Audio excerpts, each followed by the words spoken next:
We all know that ancient civilizations built impressive monuments like the pyramids and temples using simple stone tools and human labor. But what if I told you that archaeologists have discovered artifacts so advanced, so impossibly precise, that they shouldn't exist according to everything we know about human technological evolution? Doesn't make sense, does it? Stone Age humans weren't supposed to possess knowledge of advanced metallurgy or microscopic engineering. Yet evidence like this exists across continents, buried in rock older than recorded civilization itself. There are objects crafted with tolerances measured in micrometers, metals forged at temperatures that shouldn't have been achievable, tools so delicate that modern attempts to replicate them consistently fail. Today, we're uncovering 5 of the most mysterious archaeological discoveries ever recorded, artifacts that defy explanation and force us to question everything we thought we knew about our ancestors. The groove spheres of South Africa. In the early 1980s, miners working in the Wonderstone silver mine near Ottosdal, South Africa, stumbled upon something that made them stop their excavation immediately. Deep within Precambrian rock formations dating back nearly 3 billion years, they discovered dozens of small metallic spheres, each one perfectly round, with 3 parallel grooves carved around its equator. At first, geologists assumed they were natural formations, perhaps mineral deposits that had somehow crystallized into spherical shapes over millions of years. But the more they examined these objects, the stranger they became. Each sphere measured between 25 and 100 millimeters in diameter, crafted from a pyrophyllite-based material with an unusually high metallic content. The grooves weren't random scratches or erosion patterns.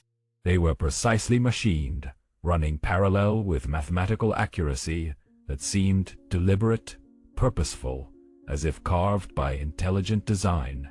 Museum curator Rolf Marx from the Klerksdorp Museum, who has studied these spheres extensively since their discovery, described them as having a hardness that registers 5 on the Mohs scale. Yet when attempts were made to scratch them with steel instruments, the metal left no mark whatsoever. What makes these spheres truly baffling is their age and the precision of their construction. The rock formations where they were found are dated to between 2.8 and 3 billion years old, a time when Earth's atmosphere was still forming and complex life didn't exist. Some geologists argue the spheres could be concretions, natural mineral aggregates that form around a nucleus.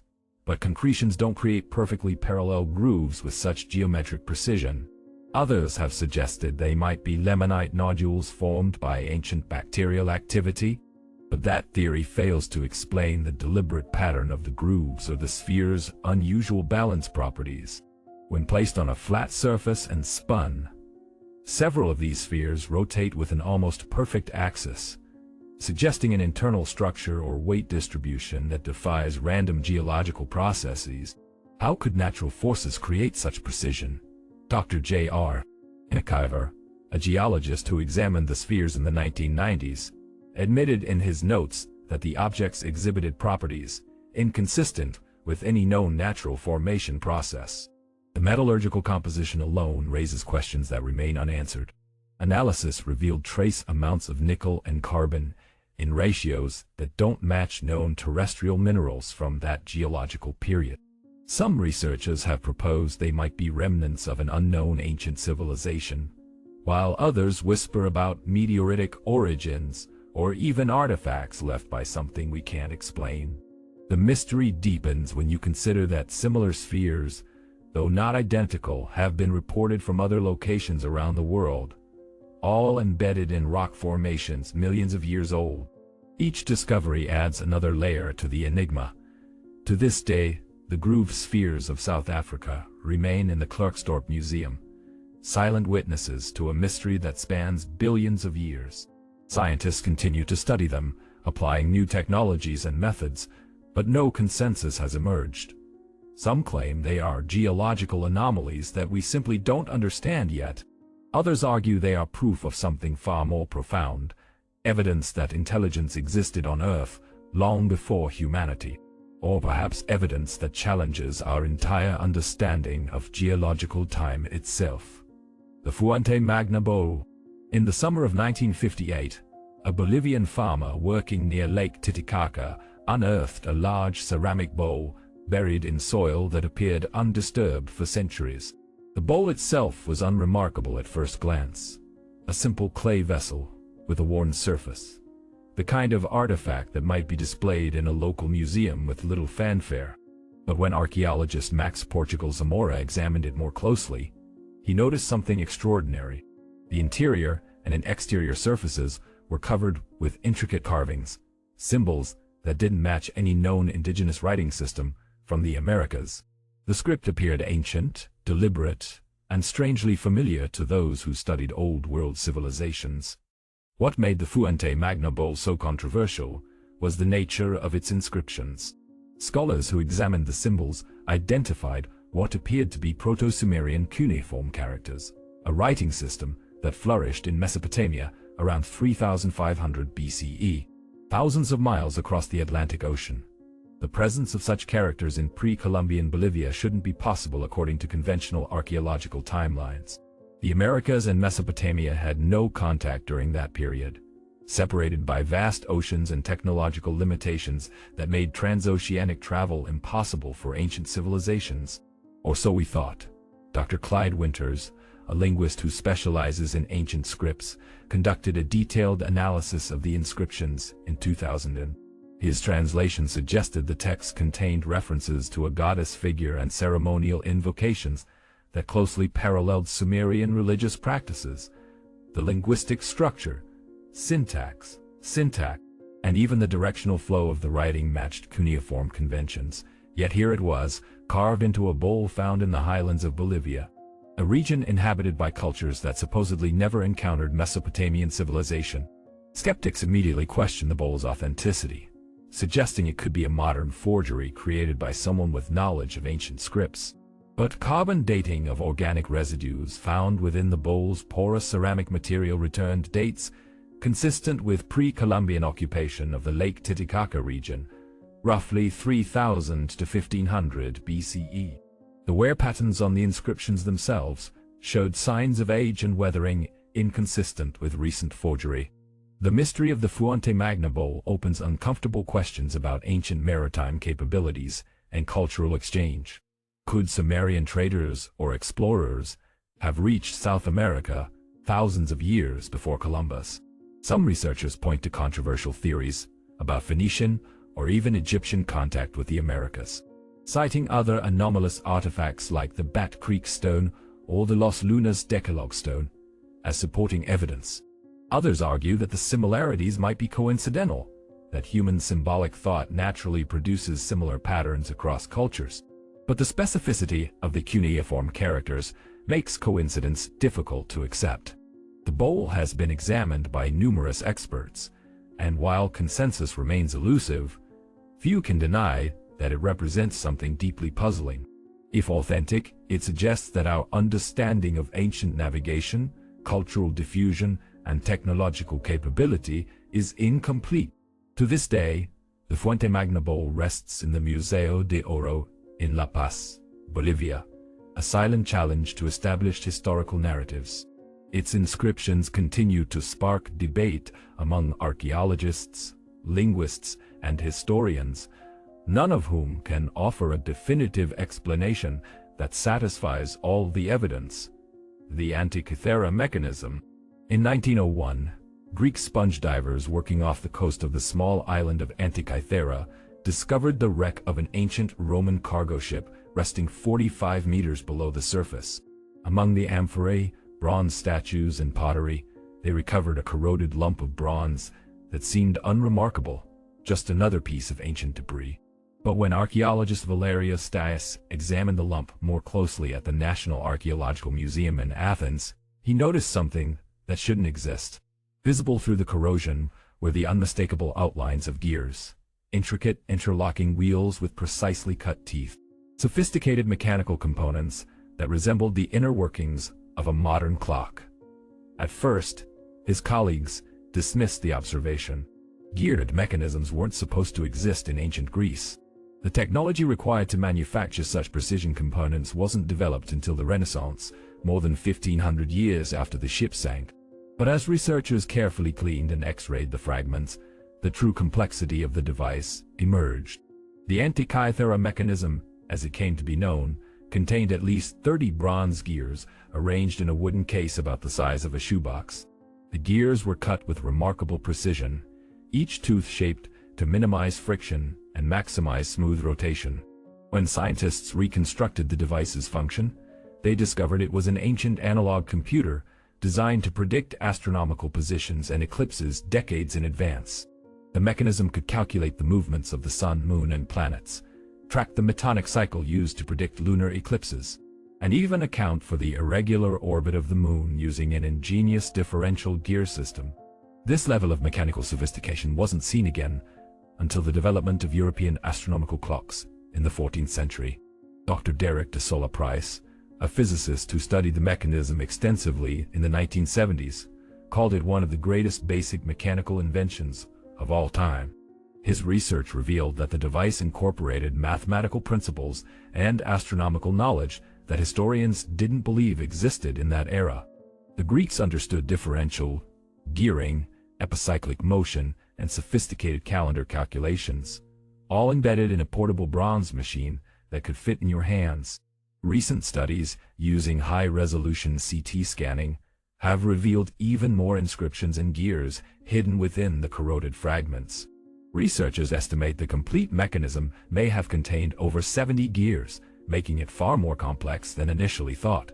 The inscriptions include what appears to be an instruction manual, explaining how to calibrate and operate the device, proof that this wasn't a one-off creation, but part of a manufacturing tradition that has left no other trace in the archaeological record. How could ancient Greek craftsmen possess the knowledge and tools to create such precision mechanical engineering?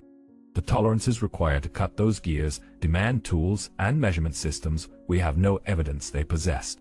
The astronomical calculations embedded in the gear ratios require mathematical understanding centuries ahead of what historical records suggest.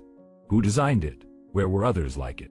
And why did this technology vanish so completely that it took humanity more than a millennium to rediscover such mechanical complexity? To this day, the Antikythera mechanism remains one of the most sophisticated artifacts ever recovered from the ancient world. It sits in fragments at the National Archaeological Museum in Athens, a testament to a level of technological achievement that shouldn't exist according to our understanding of ancient capabilities. Scientists continue to study it, but every answer generates new questions. And the mystery of who built it and how their knowledge was lost remains as deep as the Mediterranean waters where it was found. The London Hammer. In June 1936, Max Hahn and his wife Emma were hiking near London, Texas, when they noticed a curious piece of wood protruding from a rock formation along the banks of the Red Creek. Intrigued, they extracted the rock and brought it home, not realizing they had stumbled upon one of the most controversial archaeological finds of the 20th century. When they broke open the rock years later, they discovered embedded within solid limestone was a metal hammerhead, complete with a portion of the original wooden handle still intact. The hammer appeared to be a typical 19th century tool design, nothing unusual except for one impossible detail. It was completely encased in Ordovician limestone, a rock formation dated to approximately 400 million years old, long before humans, dinosaurs, or even complex land life existed on Earth. Skeptics immediately suggested the limestone must have formed rapidly around the hammer through some natural mineralization process. Perhaps calcium-rich water had cemented sediment around it in the mere decades since it was lost. But geological analysis of the stone showed no signs of recent formation. The limestone exhibited the dense crystalline structure consistent with ancient deposition, and the rock itself showed no evidence of being broken or reformed.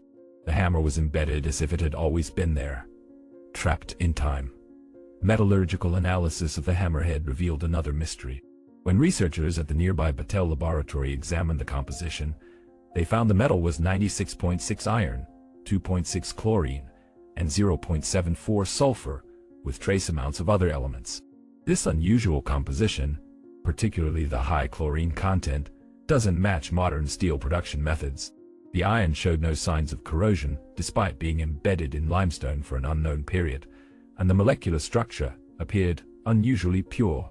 Some researchers noted that the surface exhibited a type of patina inconsistent with recent manufacture, but couldn't explain its presence in such ancient rock. Creation science advocates, particularly Carl Baugh of the Creation Evidence Museum in Glen Rose, Texas, where the hammer is now displayed, claim it as evidence that humans and ancient geological formations coexisted. Challenging conventional dating methods and evolutionary timelines, mainstream geologists dismissed this interpretation, suggesting the rock must have formed around the hammer through rapid concretion. Despite the lack of evidence supporting such a process in the specific geological context where it was found, the wooden handle, partially petrified and partially coalified, presents its own puzzle. Wood doesn't typically petrify in such a short time span, yet if it was truly ancient, how could a human tool exist hundreds of millions of years before humans? Dating hasn't been performed on the handle, partly because destructive testing would damage the artifact, and partly because the contamination from handling makes accurate results impossible. The London hammer remains in a strange limbo, claimed by some as evidence of impossible antiquity, dismissed by others as a misunderstood geological oddity. Neither explanation fully satisfies the physical evidence. If it's a recent object trapped in rapidly formed limestone, why does the stone show all the characteristics of ancient deposition? If it's truly ancient, how do we explain a human tool in Ordovician rock? To this day, the London hammer continues to spark debate, sitting in its museum case in Texas, a challenge to both conventional geology and alternative historical theories.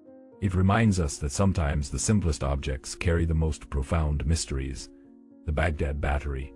In 1936, German archaeologist Wilhelm Koenig was cataloging artifacts in the National Museum of Iraq when he noticed a strange terracotta jar among thousands of pottery fragments from the Parthian period, roughly 250 BCE to 250 CE. The jar, about 14 centimeters tall, contained a copper cylinder with an iron rod suspended inside it. Koenig, who had training in both archaeology and engineering, recognized the configuration immediately. It resembled a galvanic cell, an ancient battery. At first, his colleagues dismissed the idea as absurd. Electrical technology wasn't invented until Alessandro Volta created the first battery in 1800, nearly 2 millennia after the jar was crafted. But Koenig persisted, publishing his observations in 1940, and suggesting that ancient Parthians might have used such devices for electroplating gold onto silver objects, a technique that requires low-voltage electrical current. His theory was revolutionary and controversial, challenging the established narrative of technological developments. The jar's construction, when examined closely, supports Koenig's hypothesis in unsettling ways. The copper cylinder was capped with an asphalt seal, waterproof to contain liquid. Chemical residue analysis revealed traces of acidic substances, possibly vinegar or wine, which would serve as an electrolyte in a galvanic cell.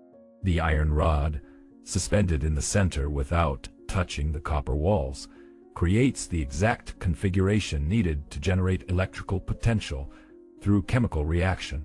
When replicas were constructed and filled with acidic solutions, they produced voltages between 0.8 and 2 volts, enough to create a mild tingling sensation or power small electrochemical processes. But why would the Parthians need electricity? Some researchers point to ancient texts describing magical processes involving metals and liquids, possibly references to electroplating techniques. Others suggest the batteries might have been used for medicinal purposes, delivering mild electrical shocks to alleviate pain, a primitive form of transcutaneous electrical nerve stimulation still used today. The problem is that no other artifacts clearly demonstrating electroplating or electrical knowledge have been found in Parthian sites, leaving the Baghdad Battery isolated, a technological anomaly without context. Skeptics argue that the jar's configuration might be coincidental, that it was actually a storage vessel for sacred scrolls, with the iron rod serving as a support structure. They point out that no connecting wires or evidence of electrical use has been discovered, but advocates counter that organic materials, like wires, would have decomposed millennia ago. And the absence of evidence isn't evidence of absence, especially given the incomplete nature of archaeological records from that period. The Baghdad Battery, or more accurately, the collection of similar jars found at Qujut, Rabu, near modern Baghdad, represents one of archaeology's most persistent enigmas. If it truly functioned as a battery, it suggests that ancient peoples possessed electrical knowledge long before the scientific revolution. If it didn't, then it represents one of history's most remarkable coincidences, an object that perfectly mimics electrical technology by pure chance. The original artifacts were looted during the 23 invasion of Iraq, and their current whereabouts remain unknown, adding another layer of tragedy to the mystery.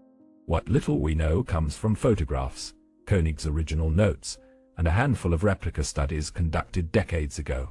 Without access to the original objects, modern analytical techniques that might resolve the debate remain impossible to apply. To this day, the Baghdad Battery stands as a challenge to our understanding of ancient technological capability. Whether it represents forgotten electrical knowledge or a misinterpreted storage jar, it forces us to question the linear narrative of technological progress we often take for granted. Perhaps ancient peoples were more sophisticated than we imagine, or perhaps we see patterns where none exist, projecting our own technological obsessions onto objects that served entirely different purposes. Either way, the mystery remains unsolved, a reminder that history still holds secrets that refuse to reveal themselves. These 5 discoveries, scattered across continents and spanning billions of years to mere centuries, share one common thread. They challenge our understanding of human history and technological evolution. They remind us that the past is not a simple story of steady progress from primitive to advanced, but a complex tapestry with threads we haven't yet learned to trace. If ancient peoples could create batteries, mechanical computers, and precision-engineered artifacts, what else might they have achieved that time is erased? And if these objects are not what they seem, then what are they, and why do they fit the patterns of advanced technology so perfectly? The grooved spheres remain in their museum cases, defying explanation. The Fuente Magna Bowl whispers of impossible contact across oceans. The Antikythera mechanism sits in fragments, a testament to lost genius. The London hammer rests in limestone that shouldn't contain it. And the Baghdad Battery, lost to war and looting, leaves us with only photographs and questions. Perhaps the greatest mystery isn't what these objects are, but what they reveal about the limits of our knowledge. We assume we understand the past, that archaeological evidence tells a complete story, but these artifacts suggest otherwise. They hint at possibilities we haven't considered, technologies we didn't think possible, and perhaps even civilizations whose existence has been erased by time. If you're fascinated by archaeological mysteries that challenge conventional wisdom, subscribe to explore more impossible discoveries that science still can't explain. Let us know in the comments which of these artifacts intrigues you most, and what other unexplained archaeological finds you'd like us to investigate. Because sometimes, the most important discoveries aren't the ones that answer questions, they're the ones that force us to ask better questions. And these 5 mysteries remind us that despite all our modern knowledge, the ancient world still has secrets it refuses to share. Artifacts that whisper of a past far stranger and more complex than we ever imagined.